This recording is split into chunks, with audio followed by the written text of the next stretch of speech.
Aday Mara leaves a 7-foot deep hole in UCLA's basketball program. With the NFL draft about 3 weeks away, we're going to critique mock drafts about the Rams. And are the surging Clippers the team nobody wants to face in the NBA playoffs? Good morning. I'm James. This is your daily dose of sports and snark for the greatest sports city in the world, Los Angeles. This is the Faithful Angelenos Morning Report. It is April 2nd, 2025. The day's already off to a great start. We added a new subscriber to the Angeleno Familia yesterday. Thank you for getting in on the ground floor. We're going to do our best to keep you informed. And if you like being in the know about LA sports, clickety-clack the like button. Clickety-clack the subscribe button. There's a notification bell. Hit that. It'll let you know when we drop new content. Sharing is caring. Let people know we exist, and by all means comment. Now, before we go through the news notes, a look at the scoreboard. Dodgers 3, Atlanta 1. The Dodgers moved to 7-0 in Dustin May's return from Tommy John surgery. This is the best start for a defending World Series champion since the 1933 Yankees. It's also the best start the Dodgers have had since moving to Los Angeles. And by the way, because we're petty, the Dodgers reduced their magic number to 157. I love counting down that which we all know is going to happen. Meanwhile, the Kings blew out Winnipeg 4-1. Galaxy and Tigres played to a scoreless draw in the quarterfinal of CONCACAF Champions Cup. It's one of two legs. And Tulane, they got run over by USC in some goofy college basketball tournament in Vegas. The Trojans win 89-60. Meanwhile, today, Atlanta's at the Dodgers at 5:30.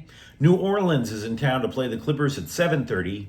Inter Miami is playing LAFC at 8:30. That's the first leg of the quarterfinals of CONCACAF Champions Cup for the Black and Gold. And USC is going to play Villanova at 6:30. What do you say we get to the news?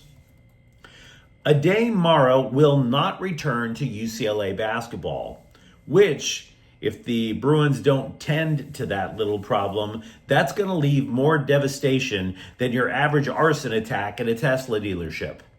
So yeah, you really want to take a look at that before it gets a little too far out of control. Now, ESPN is suggesting Mara might dip his toe in the NBA draft. That might be a little premature for reasons we'll get to in a minute.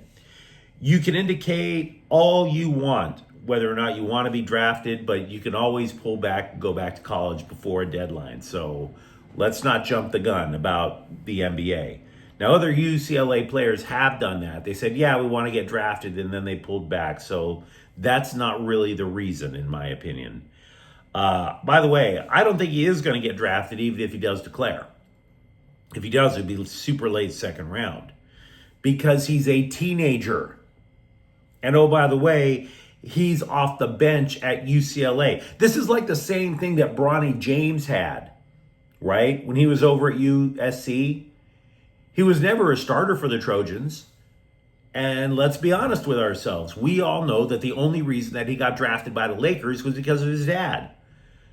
Who's Mara's dad? That guy's over in Spain watching FC Barcelona, wondering what the big deal about basketball is. And Mara has yet to show in college that he can put up pro-level performances.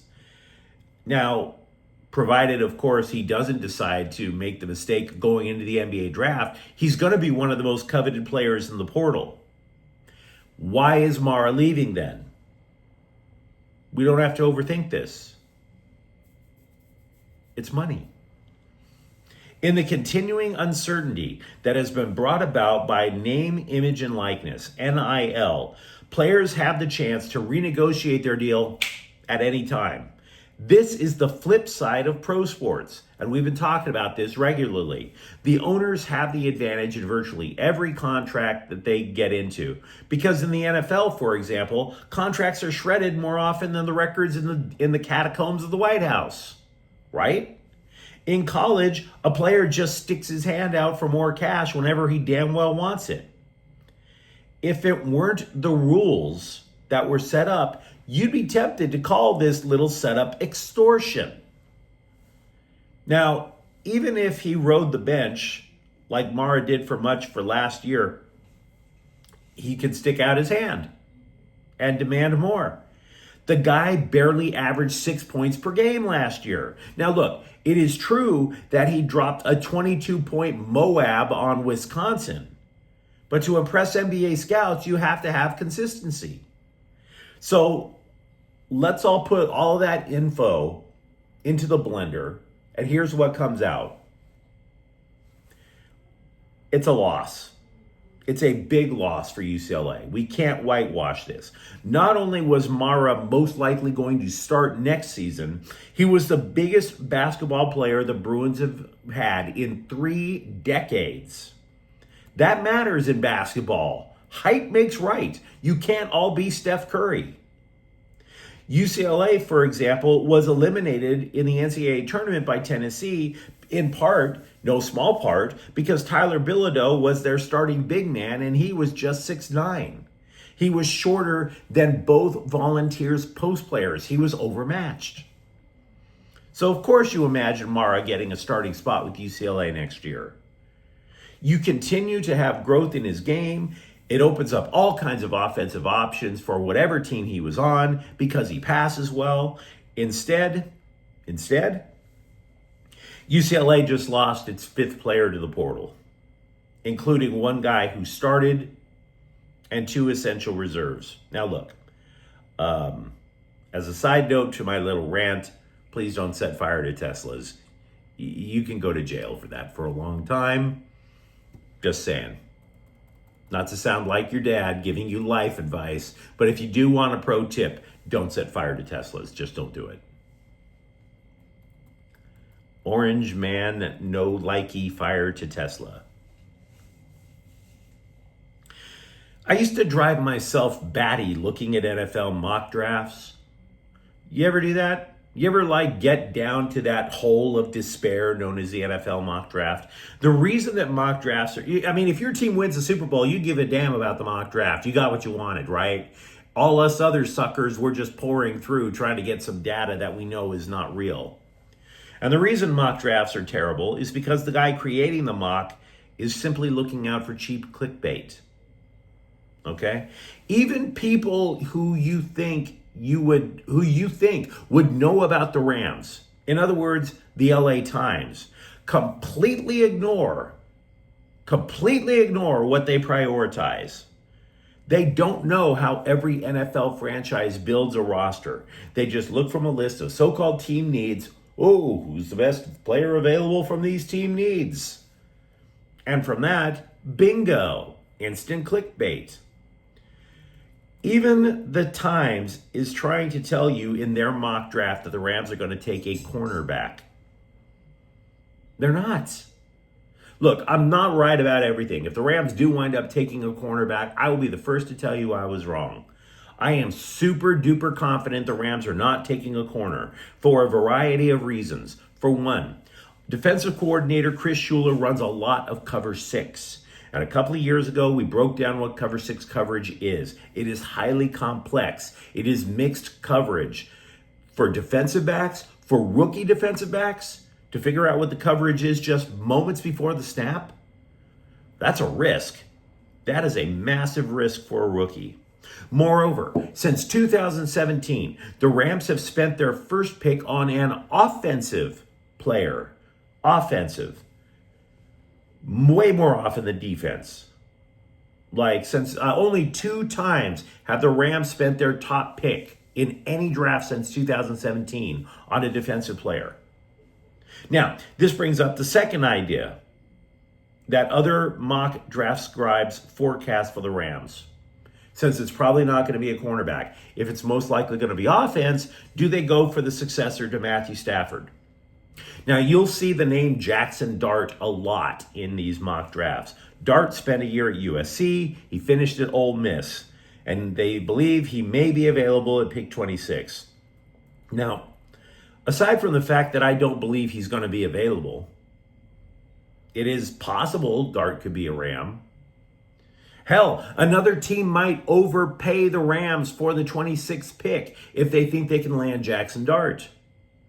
And why are the Rams so averse about maybe drafting Jackson Dart? Because it's just as likely to say that Stafford's successor is Jimmy Garoppolo.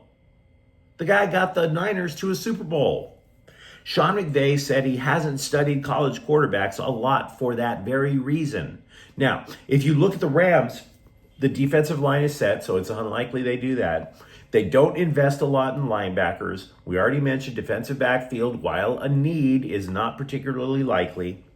You go on offense to see maybe if they take, I don't know, they could use a tackle. They could use a tight end. Maybe a wide receiver if they don't have enough faith in Tutu Atwell. Go through the process of elimination. And I think that they're going to do what I think that they really want. They're going to look at their pick and they're going to say, you know what? Pick number 26 may as well be in the second round. And if they can find a trade partner, they trade down. That is what I believe the Rams are going to do in the first round of the NFL draft. CBSSports.com suggests the Clippers are a team nobody wants to face in the playoffs, but in their review of the Clippers, they undercut their own case in the lead. So well done.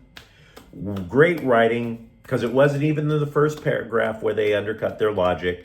It was the first sentence. Here's how the writer opened his own massive defense of the Clippers. Quote, whenever you begin a sentence with, if Kawhi Leonard can stay healthy, you're playing a dangerous game, unquote. No duh.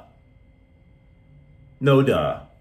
But then the scribe still attempts to build a case that the Clippers, who are currently seated in the play-in tournament, the guy tries to build them up as the second best team in the Western Conference. Now look, it's not exactly a total house of cards with the Clippers. Let's not do that. That's not fair.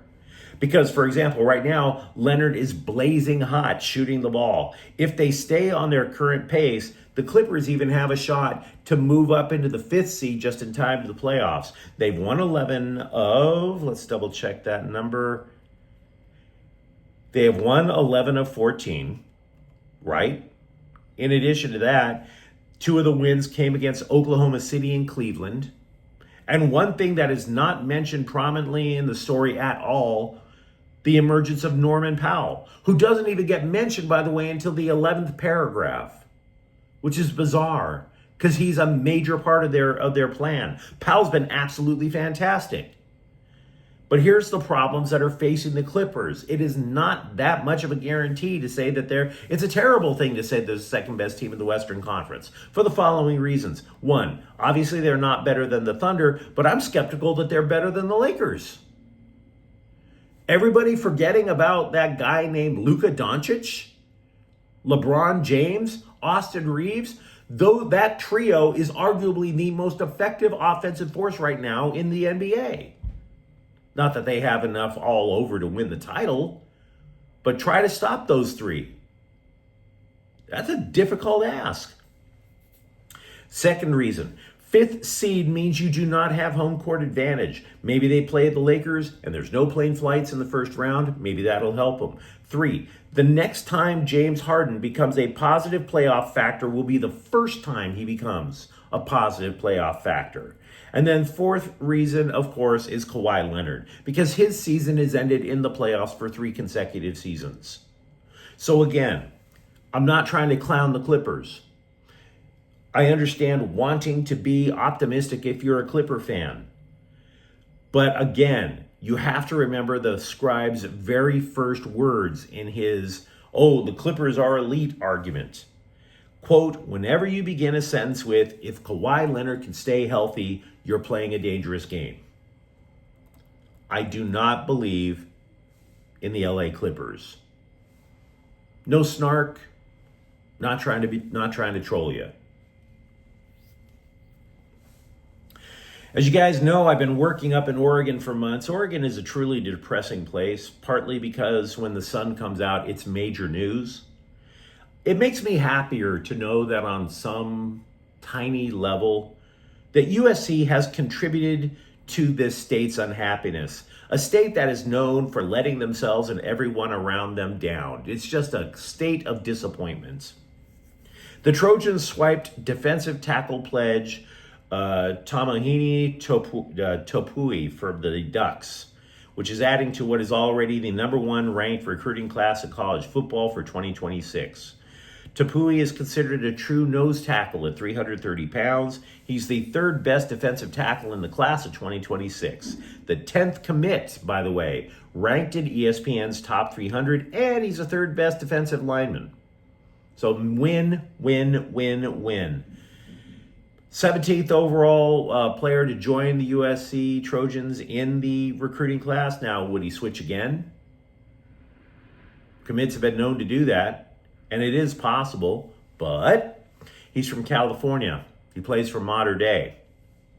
So, local ties. And frankly, anything that is a sign that USC is giving the Oregon Ducks the finger, I approve of. Absolutely approve. I don't know if the transfer portal, by the way, we talked about it earlier in basketball. I have no idea if the transfer portal is even a cumulative good. I do know that it's always fascinating to see who's coming in. The Athletic thinks cornerback DJ Harvey can make a splash coming to USC from San Jose State. The Trojans' pass defense was a weakness last year. They were 15th in the Big Ten. Meanwhile, Harvey picked off 4 passes for the Spartans last year. So USC's defense went from a dumpster fire to competent last year. It's possible another step is coming. Tanner Scott was the most highly sought-after reliever in free agency. The Dodgers land him, and if there's one little ding that you could notice in their hot start, we all immediately assumed he would step in as a closer, but his career has been a faceplant so far. He's allowed runs in 3 of his first 4 appearances. His only save came in the Tokyo series. Now, both the pitcher and Dave Roberts say it takes time for Scott to ramp up his velocity during the season. It's hard for me right now to see this as a red flag. The Dodgers, as we know, haven't lost this year. But you let me know what you think in the comments thread. Are you, in need of meds after what Aday Mara did to UCLA basketball? And for that matter, do you agree or disagree with my critiques on either the Rams for the draft or the Clippers for the upcoming playoffs? And if you enjoyed the content, don't forget to subscribe to Faithful Angelenos. We are talking LA sports every single day. Thank you for watching. I'm James, and we'll be back tomorrow. Faithful Angelenos is a Kian Corte El Queso production. Take care.